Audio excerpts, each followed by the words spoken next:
À la une ce soir, victoire de UFR Champflore lors de la 3e étape du Tour de la Martinique des Yoles Rondes entre le Marin et le Vauclin. Établissement Rosette Orange arrive en 2e position, suivi de Zabeti Lapalooza. Tatouer sur votre peau le nom de votre yole préféré, c'est possible avec cette animation originale proposée par des maquilleurs à chaque arrivée d'étape. La Martinique retrouve son café d'excellence avec la mise en terre à Morne-Vert de pieds d'Arabica typica, un projet initié par la CTM et le Parc naturel de Martinique. Et puis nous irons danser la biguine au musée régional d'histoire et d'ethnographie dans le cadre de l'opération Grandes vacances au musée. Notre invité ce soir, Jean-Jacques Martial, cofondateur de la délégation des passionnés de sport automobile. Nous parlerons ensemble de l'interdiction de pratiquer des courses d'accélération sur les routes de Martinique. Mesdames et messieurs, bonsoir, bienvenue dans votre Tranche Info. Victoire d'UFR Champflore pour cette 3e étape du Tour de la Martinique des Yoles Rondes. Regardez ces images, l'équipage devance de 13 minutes et 18 secondes le leader, établissement Rosette Orange, qui lui arrive en 2e position, suivi de Zabeti Lapalooza à 21 minutes et 59 secondes du premier. Il a fallu plus de 4 heures de navigation pour cette étape, le Marin Vauclin. Au classement général, établissement Rosette Orange conserve le maillot rouge, suivi de Digicel Petit Navire et Zabeti Lapalooza qui occupe la 3e place. Et le Tour des Yoles, c'est aussi les à côté avec cette initiative originale proposée par 3 maquilleurs. À chaque arrivée d'étape, le public peut se parer de peintures aux couleurs de leur yole. Une première parmi les animations du village. Nous étions présents ce matin au Vauclin avec Loïc Régis. Marie-Claire l'a essayé dès le début du tour, elle l'a adopté. Tous les jours, cette supportrice se maquille aux couleurs de son équipe favorite. Je viens de la métropole, je suis en vacances pour 2 mois, donc je profite des yoles à fond. Donc je prouve avec ce maquillage que je suis à fond dedans. Une façon d'afficher son soutien en beauté ou de se parer d'un atout original, c'est finalement l'esprit coloré des vacances qui s'exprime. Le résultat est magnifique. Comme je suis supporter de Rosette, je supporte Rosette sur tout le corps. C'est en moi. C'était tout d'abord pour ma fille et je trouvais ça joli, donc j'en ai fait un aussi. Oui, un accessoire pour les vacances. Ça fait soleil, plage, voilà. C'est une première sur le tour. L'atelier des maquilleurs est présent à chaque arrivée d'étape sur le stand de la fédération. Yoles, papillons, fleurs ou motifs divers, il y en a pour tous les goûts. On a trouvé que le Tour des Yoles, c'est quelque chose de fun. Donc on a voulu ajouter une touche un peu ludique pour tous les publics, en fait, pour les enfants, les adultes, femmes, hommes, tout public confondu. On a plus des yoles pour les adultes, pour certains enfants aussi, mais sinon les enfants demandent des fleurs, des tortues, des dessins de pirates, plein de choses. Ils sont 3 à proposer leur talent. La réalisation restera sur la peau toute une journée. La peinture utilisée s'en va très facilement. C'est du maquillage artistique, du maquillage à l'eau, qui part à l'eau savonneuse. Donc c'est hypoallergénique. Donc c'est un maquillage qui est pour tout le monde, même pour les plus petits à partir de 3 ans. La yole dans la peau ou quand votre corps devient la toile, un accessoire à petit prix. Le maquillage éphémère coûte entre 4 et 15 euros. Yole ne rime pas forcément avec alcool. Comme chaque année, la prévention tient une place particulière au village d'animation du Tour. La sécurité routière et la lutte contre la forte consommation d'alcool sont au cœur des ateliers de sensibilisation. Écoutez la réaction de Marilyn Petit-Charles, intervenante de la sécurité routière sur le Tour. La consommation d'alcool, elle est beaucoup plus importante pendant le Tour des Yoles. Je ne dirais pas que Yole rime avec alcool, mais on a une liasse populaire, ils voyagent, ils regardent, ils boivent, ils se déchaînent, ils profitent pour se défouler. On a beaucoup de personnes qui passent nous voir, on les informe, on les donne des flyers, on les donne des éthylotestes, on les fait faire des tests. On leur parle, on essaie de les sensibiliser au mieux. Ce n'est pas seulement le jour du Tour des Yoles ni du Tour cycliste, c'est toute l'année que nous sensibilisons. Mais malheureusement, nous sommes déjà à 25 morts sur la Martinique. Donc ce que je souhaite, c'est que tout un chacun, que nous soyons tous responsables. Parlons YOL et business avec les after YOL. Après chaque étape, les fêtards continuent jusqu'à tard dans la nuit, rassemblés pour un moment festif. Est-ce vraiment rentable pour les organisateurs de ces soirées? Le reportage de José Lechertier. Jeux de lumière, rassemblement de bateaux, musique entraînante, l'après-tôt est un événement incontournable face au restaurant Le Canot connu pour ses soirées festives. Pour le géant, la présence des afters du Tour n'a aucun impact sur son business. Si on prend une beach party qui est organisée n'importe quand pendant l'année, ou en juillet ou en août, et une beach qui est organisée sur le Tour des Yoles, il n'y a aucune différence.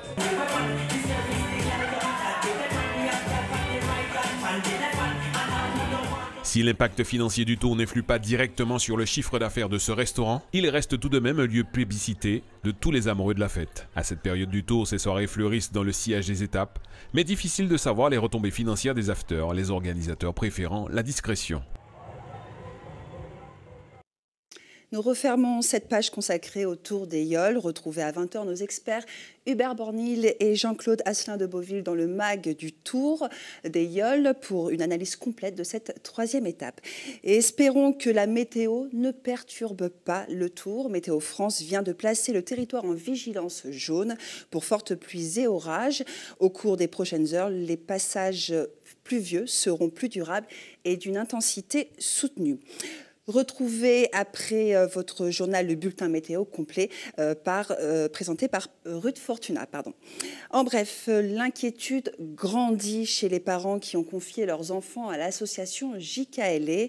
42 jeunes âgés entre 14 et 18 ans sont toujours bloqués à Miami et une cinquantaine de 7 à 14 ans coincés à Orlando. Ils sont partis le 16 juillet.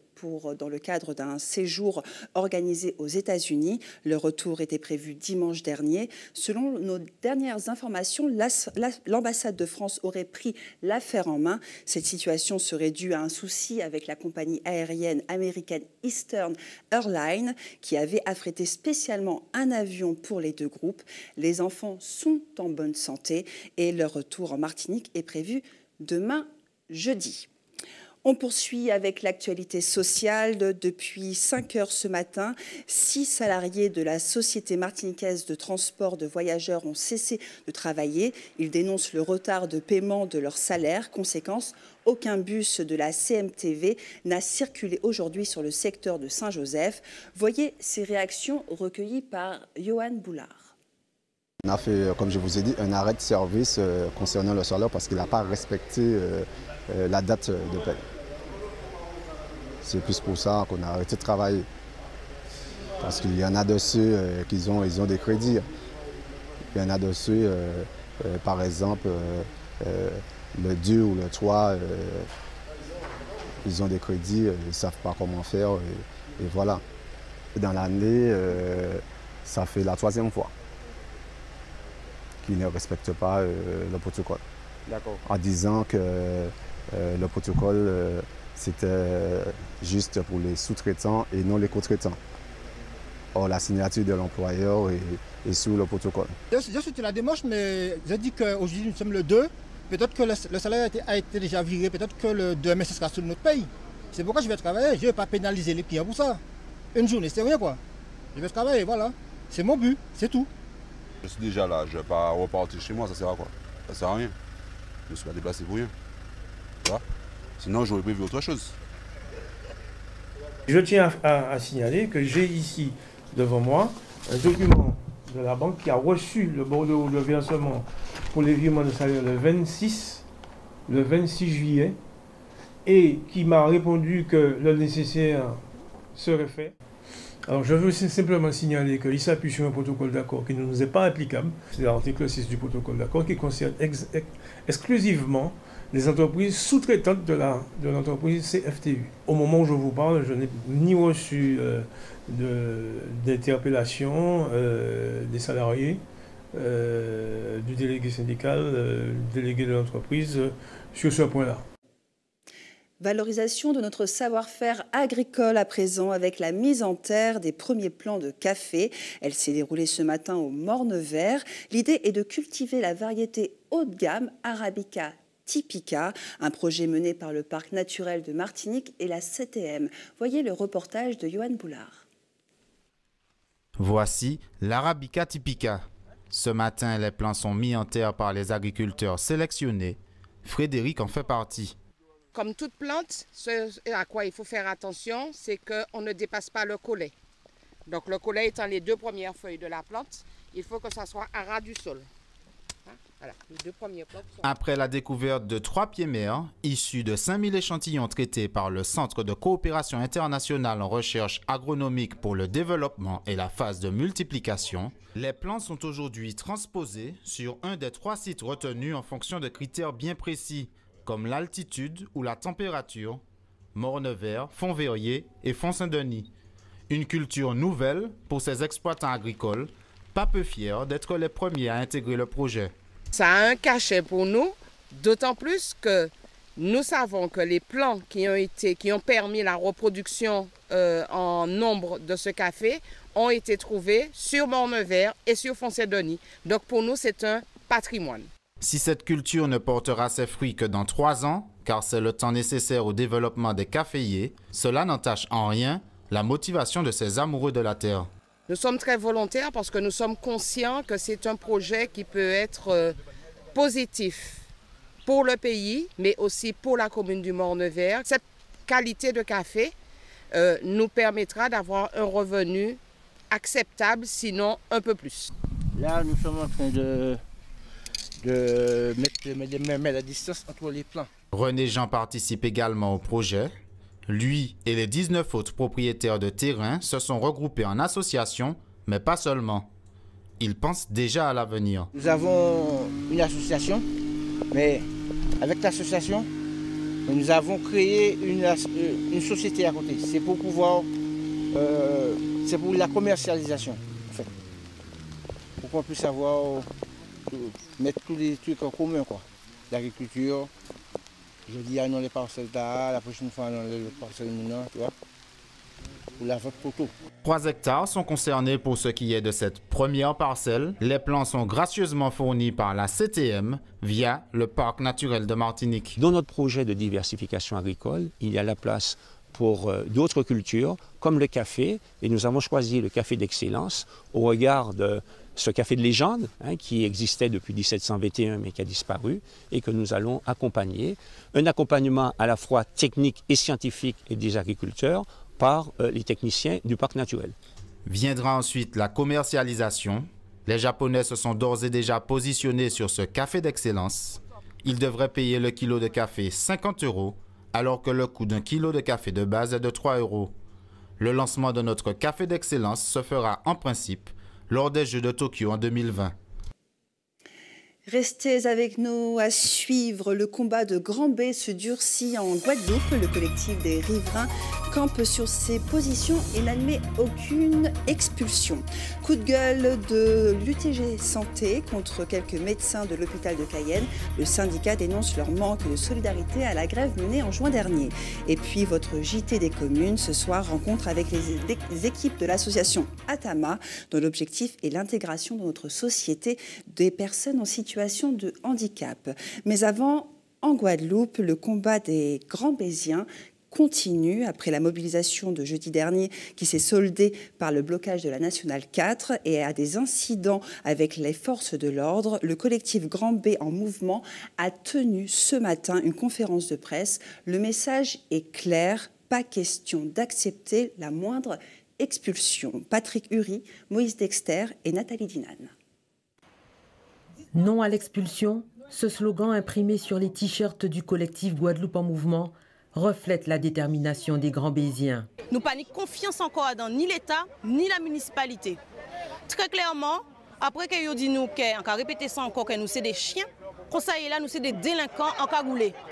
On a posé la question, à partir du moment qu'on a gazé un quartier à point là ça, qui objectif zone? Je dis, nous ouverts. nous savons ça yo vle, c'est joyeux là que nous n'y d'aide en nous et nous peut laisser ça fête. Après le blocage de la nationale jeudi dernier, les habitants de Grand-B n'ont reçu de l'État ou de la municipalité aucune convocation, aucune réponse. Concernant le sous-préfet là, il prend contact avec nous. J'ai dit, avec bombe lacrymogène, avec mamblo, avec force de l'ordre. Il traite nous comme chiens. Puis mauvais encore qui met là. Il traite nous des délinquants. Il a continué à mentir à nous et dit que nous sommes des gens qui n'ont pas ni droit en belle main comme ça, en belle plage comme ça, en cadre de vie aussi exceptionnel à Grand-B. Toutes les conditions réunies, comme en mai 67, pour sans couler en pays Guadeloupe. Sans que couler en pays Guadeloupe. Et c'est pour ça que nous commandons tout le monde en nous, toute jeunesse en nous, tout le monde en nous, de rester de beauté vélant. Ils ont organisé ça dans la nuit, ils ont éteint la lumière, ils n'ont pas parlé de nous, ils ont fait une sommation, pas ni bité, ils n'ont pas fait. Regardez ces tables-là, des centaines et des centaines de munitions, ces messieurs lagués. Ils affirment avec force qu'ils ne se laisseront pas faire. Ils lancent un appel à la classe politique sans réelle conviction, mais aussi à toute la population, afin de lutter contre cette éventuelle expulsion qu'ils considèrent être une injustice. Monsieur Dupont, Monsieur Jumez, nous qui restés à Grand-B, ils ont fait travail à autres, c'est-à-dire RHI en nous. En Guadeloupe, toujours, c'est Nicolas Thomasson qui remporte la 5e étape du Tour cycliste entre Bouillante et Dehé. Les Japonais Arashiro et Omote complètent le podium. Le premier Martiniquais Cédric Eustache arrive, donc qui termine 14e à 1 minute et 57 secondes du vainqueur. Au classement général, pas de changement. Cédric Eustache conserve son maillot jaune. Il a 12 minutes d'avance sur le Guadeloupéen Boris Carême.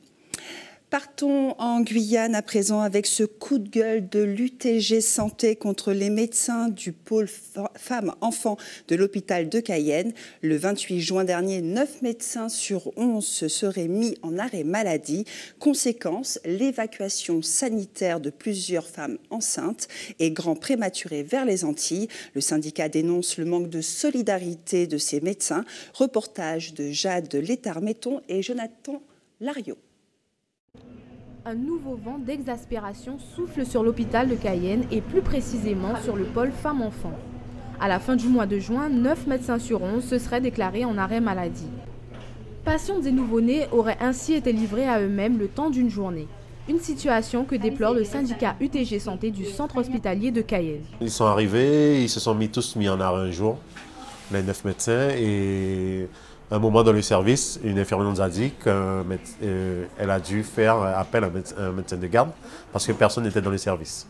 Et on ne peut pas laisser un service avec des bébés prématurés sans médecin parce qu'ils doivent faire la prescription pour les infirmières et surtout pour des bébés qui viennent d'être nés. Si le manque de personnel continue de faire grève des dents au sein de l'infrastructure hospitalière, la question reste en tête des préoccupations du syndicat. Une centaine de stagiaires devraient ainsi être recrutés très bientôt. Une façon de pérenniser les emplois. Ces 110 recrutements seront faits directement en stagiairisation, c'est-à-dire que ce ne seront pas des emplois précaires, ce ne seront pas des contractuels. Donc, ils auront directement la possibilité d'être par la suite des fonctionnaires si dans leur manière de servir, si dans leur notation, dans leur évaluation, il s'avère que ce sont de bons éléments pour l'établissement. C'est une manière de peut-être pouvoir fidéliser le personnel, c'est une manière également d'éviter encore une fois d'alourdir le quota des emplois précaires de l'établissement. Depuis peu, les médecins auraient repris du service, mais la situation n'est pas encore très claire. Selon les membres de l'UTG Santé, pas moins de 18 médecins seraient nécessaires au pôle femmes-enfants afin qu'ils fonctionnent de manière optimale. Ils ne sont pas autorisés à pratiquer leur sport en Martinique pour cause. Ils s'exercent sur les axes routiers. Les passionnés des runs, autrement dit des courses d'accélération automobile, appellent au rassemblement demain soir pour se faire entendre auprès des pouvoirs publics. Pour en parler, bonsoir Jean-Jacques Martial. Bonsoir, merci de me recevoir. Vous êtes le cofondateur de la délégation des passionnés de sport automobile de la Martinique, une organisation fondée il y a environ 2 mois. Alors pour comprendre, qu'est-ce qu'une course d'accélération ? Alors une course d'accélération, c'est 2 véhicules où on bloque un tronçon de route. Donc c'est chapeauté par une structure, une organisation, et on se bat contre le temps. Bon, il y a les 2 véhicules pour une petite motivation, mais c'est le temps qui compte. Alors le problème, c'est que ça se passe sur des axes routiers que Alors, les normalement, automobilistes martiniquais utilisent tous les jours au quotidien. alors, on a un grand problème en Martinique. Personne ne veut nous aider. Donc, en Guadeloupe, il y a des WON. À Sainte-Lucie, il y a des WON. Dans toute la Caraïbe, il y a des WON. Mais en Martinique, rien. Et pourquoi, selon vous? Quelles sont les raisons? Alors, nous avons essayé de faire des démarches. Nous n'avons pas eu de réponse. Donc, pour là, on se mobilise. Alors, n'est-ce pas lié aussi à des conditions de sécurité? Est-ce que ce n'est pas une... Alors, est-ce vraiment un sport, finalement? C'est une discipline sportive reconnue par la FFSA, la Fédération française de sport auto. C'est reconnu. D'accord. Et qui peut pratiquer ce sport? Monsieur tout le monde. Même vous pouvez venir avec votre véhicule un jour. S'il y a une structure, vous venez, vous achetez votre casque, si vous avez votre permis, vous faites une petite course avec nous pendant toute une journée et le lendemain, vous allez au travail avec votre véhicule.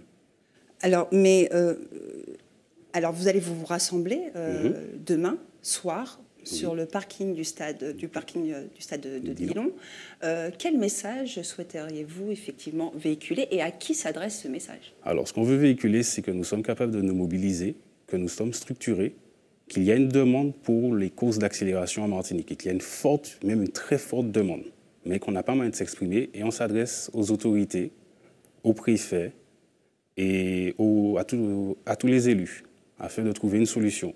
Nous, on veut devenir des acteurs de la sécurité routière, on veut que nos routes soient plus sûres, mais on veut un moyen de s'exprimer. Mais justement, en parlant de routes plus sûres, on a eu un tragique accident, notamment samedi 22 juillet dernier. Un conducteur de 23 ans a tué accidentellement un jeune pompiste de 19 ans en voulant suivre une voiture qui venait de le doubler. Des voix s'élèvent pour dénoncer la pratique trop fréquente de ces... On appelle ça des tirages, de ces courses sauvages.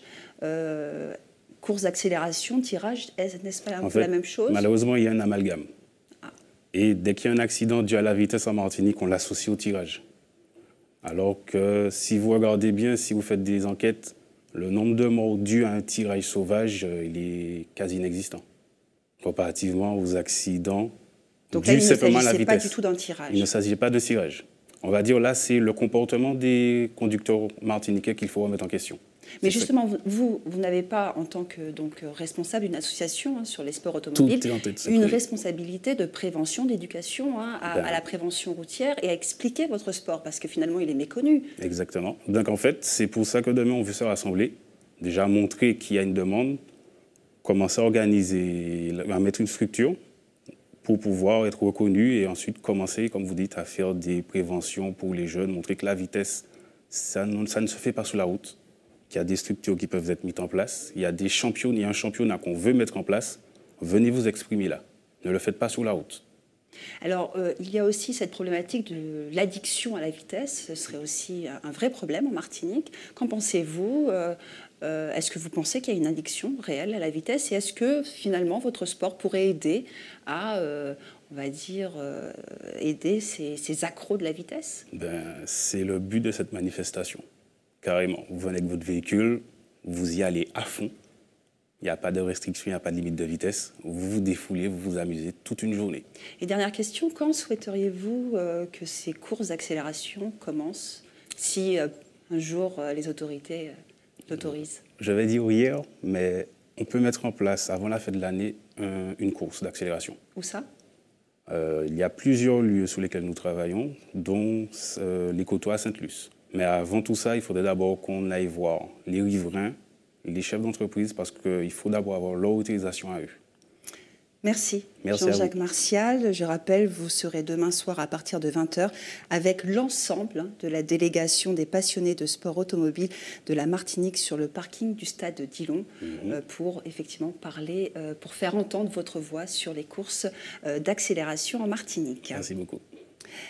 Pour celles et ceux qui ne sont pas passionnés de vitesse, mais plutôt de danse traditionnelle, le Musée régional d'histoire et d'ethnographie propose une initiation à la biguine et à la mazurka, des ateliers gratuits animés par Sully Kali et organisés dans le cadre de l'opération Grandes Vacances au musée. Voyez le reportage de Guy Raphaël René.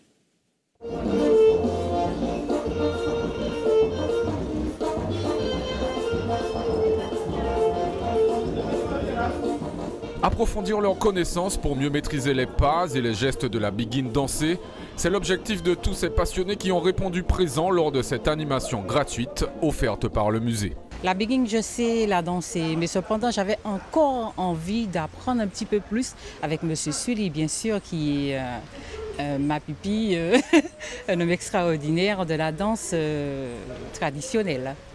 1, 2, 3.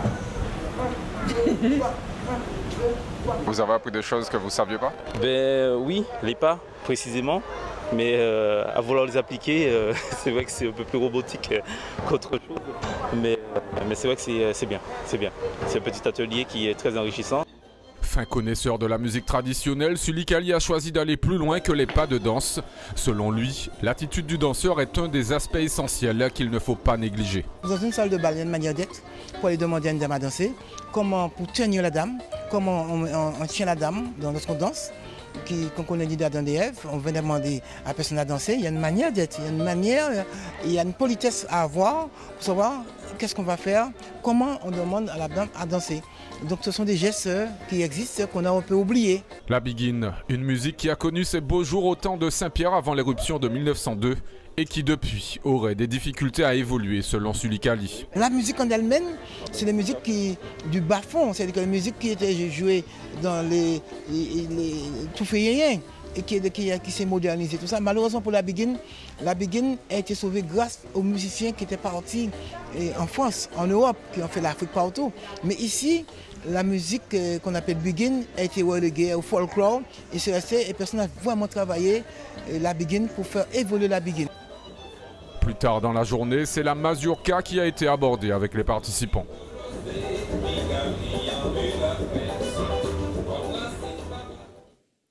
Restez avec nous, c'est l'heure de votre JT des communes.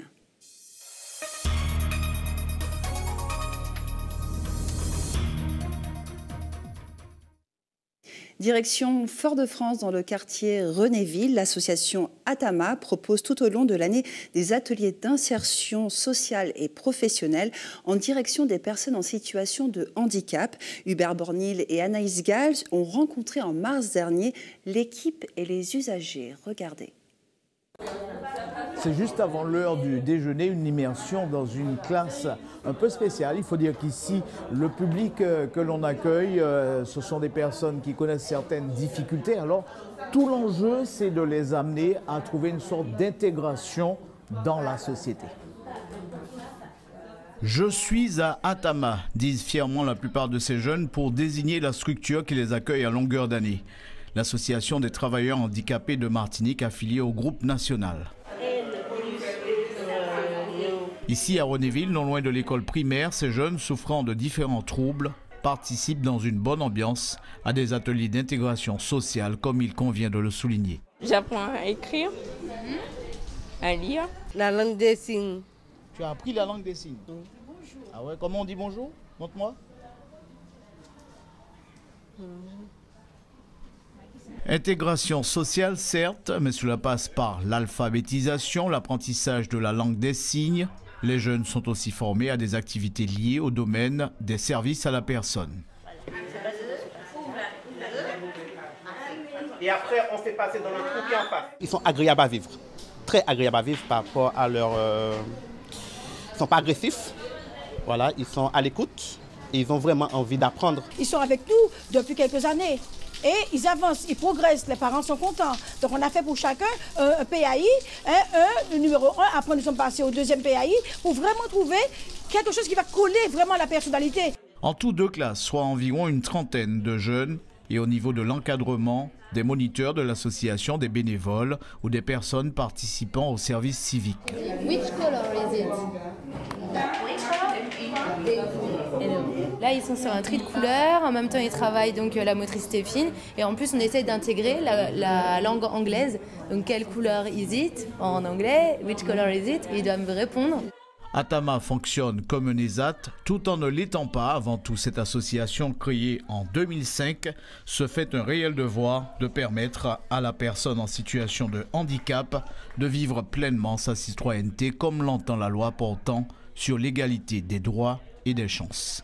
Notre semaine nationale a commencé depuis que nous avons créé le GIHP à Tama. Nous n'avons pas cessé de penser, de voir, de trouver des solutions pour que tous ceux qui ne seront pas accompagnés par les dispositifs déjà destinés par le rectorat, par l'ARS, il fallait bien. C'est pour cela que lorsqu'on parle du GHP Atama et qu'on parle d'association, je me revendique le droit d'être une entreprise sociale.